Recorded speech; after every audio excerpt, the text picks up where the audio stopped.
نبی کریم صلی اللہ علیہ وسلم کی سیرت، آپ اس سے کہنا اور میسج اور پیغام کیا دینا چاہتے ہیں؟ پیغام یہ ہے کہ آج پوری دنیا انسانیت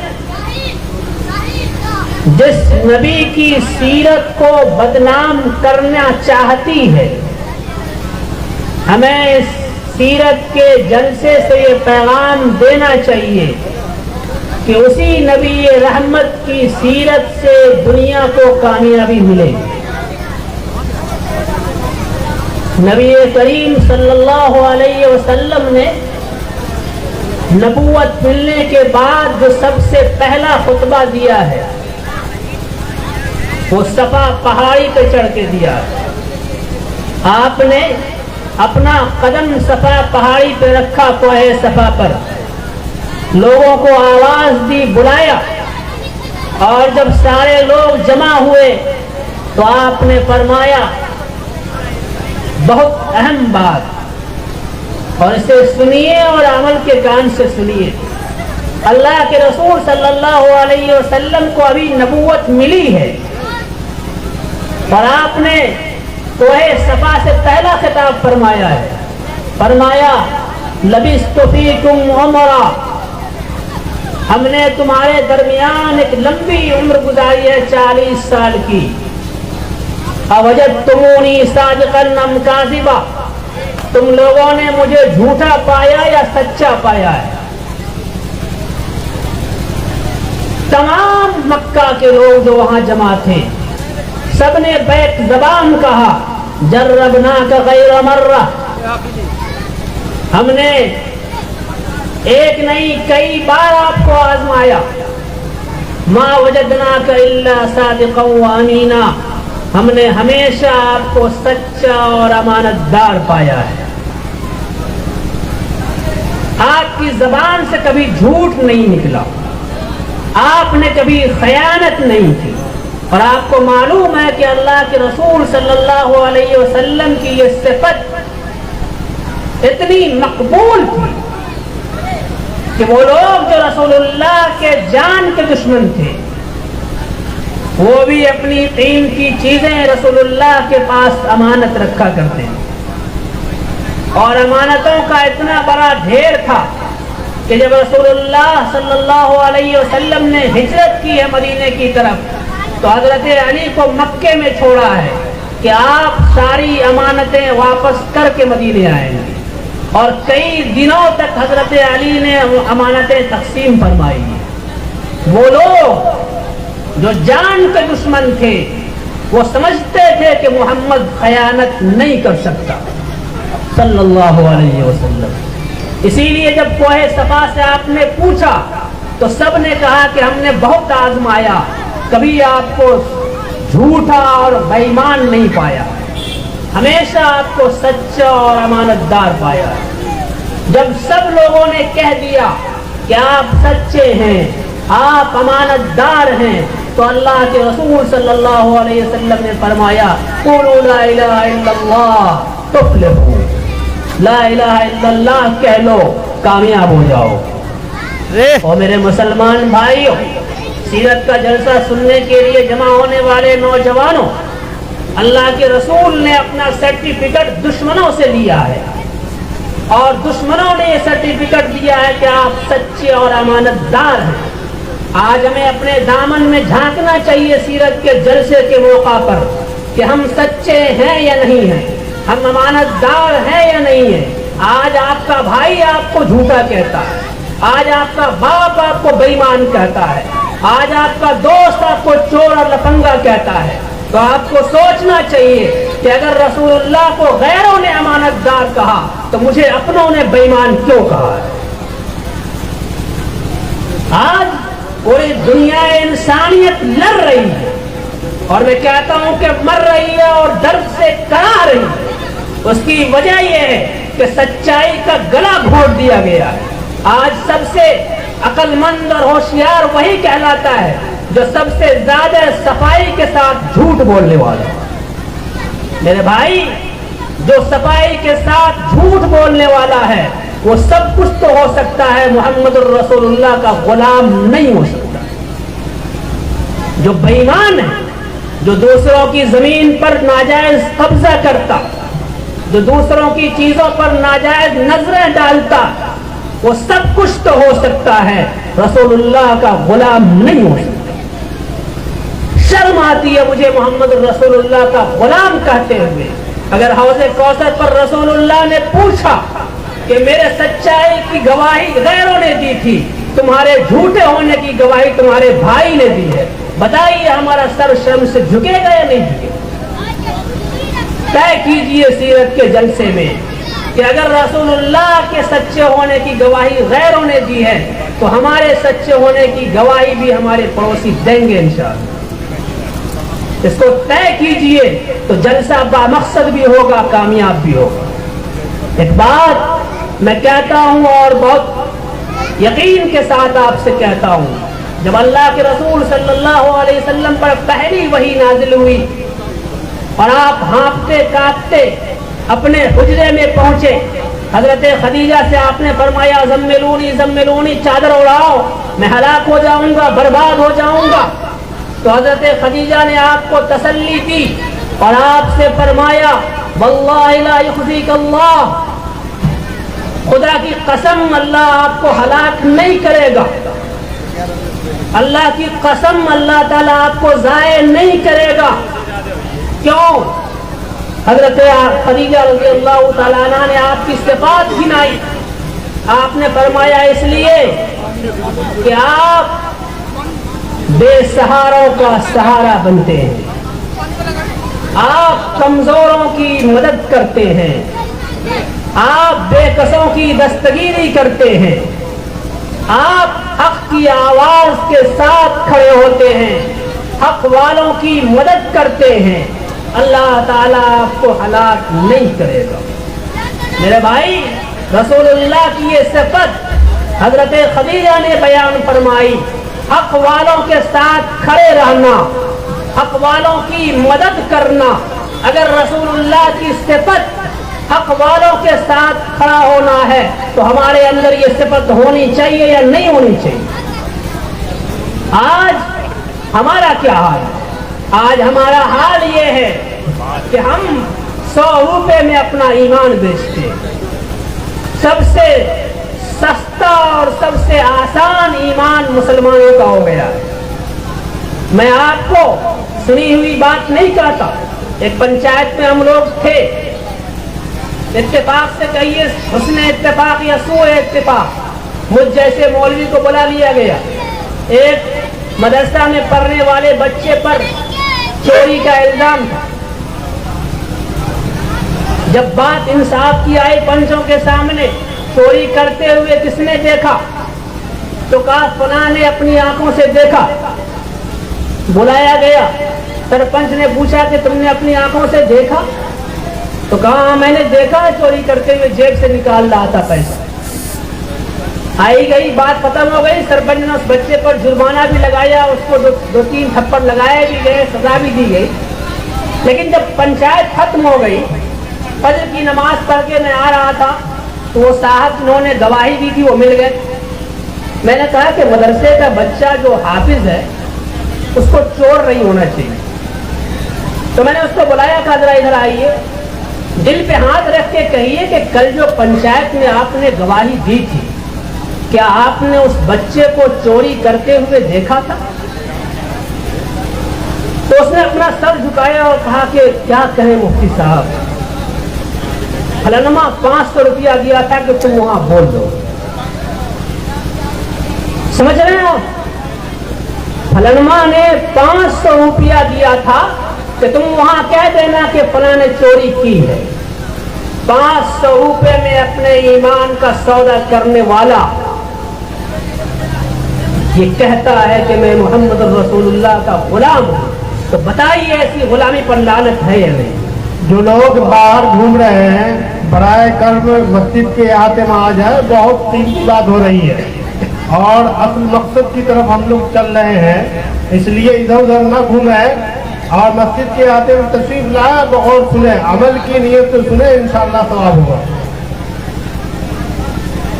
رسول اللہ صلی اللہ علیہ وسلم کی یہ صفت بیان کی گئی کہ آپ حق کے ساتھ کھڑے ہوتے ہیں. ہمیں کبھی یہ نہیں دیکھنا چاہیے کہ حق پر بیٹا ہے یا حق پر دوسرا کوئی اور ہے. آج معاشرے کی صورتحال یہ ہے کہ اگر ہمارے بیٹے نے غلط کیا تو چاہے 1 لاکھ جھوٹ بولنا پڑے بولیں گے, لیکن اپنے بیٹے کو بچائیں گے. محمد رسول اللہ کے غلام اور اس دنیا انسانیت کے بڑے بادشاہ فاتح قیصر و کسریٰ حضرت عمر فاروق رضی اللہ تعالیٰ عنہ کا دربار خلافت ہے.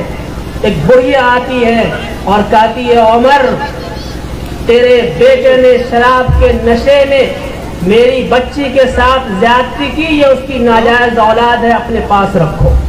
ہلو عمر فاروق جو بیٹھے تھے کھڑے ہو گئے, چہرے کا رنگ بدل گیا اور آواز دی بیٹے کو, ابو شیمہ آؤ نیچے. ہم لوگ ہوتے تو کیا کہتے, بڑھیا تیرے پاس ثبوت کیا ہے, گواہ کون ہے, دلیل کیا ہے, کس نے دیکھا تھا, تیرے کہنے سے کیسے مان لوں. لیکن نہیں, وہ عمر تھے, بلایا بیٹے کو, نیچے آؤ نیچے. دربار خلافت میں آئے, کہا یہ بڑھیا کیا کہہ رہی ہے, کیا اس کی بات سچی ہے. وہ بھی بیٹے ہمارے نہیں تھے, وہ بیٹے بھی عمر کے تھے. وہ جانتے تھے کہ جان دینا آسان ہے, جھوٹ نہیں بول سکتے. ایک گناہ تو پہلے کر لیا, جھوٹ بول کر دوسرا گناہ نہیں کر سکتا.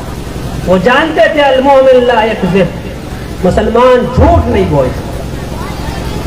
تو انہوں نے سر ہلایا کہ ابا یہ غلطی مجھ سے ہوئی ہے. اب بات سزا کی تھی. عمر فاروق کا امتحان تھا کہ اپنے بیٹے کو سزا دیتا ہے یا معافی کرواتا ہے. آج ہم لوگ ہوتے تو کیا کہتے, چلو مان لیا میرے بیٹے سے غلطی ہو گئی, لیکن ہم تم سے غلطی مانتے ہیں, معاف کرو. یہی کہتے نا زیادہ سے زیادہ, پہلے تو مانتے ہی نہیں, اور اگر مان لیتے تو پھر کیا کہتے, بیٹا میرا ہے, معاف کر دو گی تو کیا ہو جائے, کتنا پیسہ لینا ہے لے لو. لیکن فاروق تھے, اللہ کی بات نہ ماننے والوں کی گردن اڑائی. انہوں نے کہا کہ بیٹا عمر کا ہے, سزا تو ملے گی. کوڑے منگوائے گئے اور جب تک حد مکمل نہیں ہوئی کوڑے لگاتے رہے. گھر گھر میں پھیلی ہوئی برائی وہ دور اس لیے نہیں ہو رہی کہ اگر برائی کرنے والا میرا بیٹا ہے تو بہت اچھا, دوسرے کا بیٹا ہے تو بہت خراب, کام نہیں چلے گا. رسول اللہ صلی اللہ علیہ وسلم کو حکم دیا گیا تھا, وانذر عشیرتک الاقربین, اپنے رشتہ داروں کو پہلے ڈرائے. اگر بیٹا میرا غلط ہے اس کا کالر پہلے پکڑیے, سماج کے دوسرے بیٹے خود ہوشیار ہو جائے. اگر ہماری بیٹی نے غلط قدم اٹھایا ہے تنبیہ پہلے کیجئے, دوسری بیٹیاں خود سمجھ جائیں گے. لیکن ہم لوگ دوسروں پر نگاہ رکھتے ہیں, اپنے دامن پہ نگاہ نہیں ہوتی. میرے بھائی, جب تک اپنی ذات سے برائی کو ختم نہیں کریں گے, جب تک اپنے گھر سے برائی کو ختم نہیں کریں گے, دنیا کی اصلاح نہیں ہو سکتی. رسول اللہ صلی اللہ علیہ وسلم نے اپنے گھر کی بیٹیوں کو کیا تعلیم دی, آج ہماری بیٹیوں کو وہ تعلیم نہیں. میں بات کروں گا تعلیم کے عنوان سے, کیونکہ یہ جلسہ تعلیم القرآن کے نام سے انتظامیہ نے رکھا. بیٹیوں کی تعلیم, اللہ کے رسول صلی اللہ علیہ وسلم کی سب سے چہیتی بیٹی فاطمہ ہے رضی اللہ تعالی عنہا, جنت کی عورتوں کی سردار. اللہ کے رسول نے کہا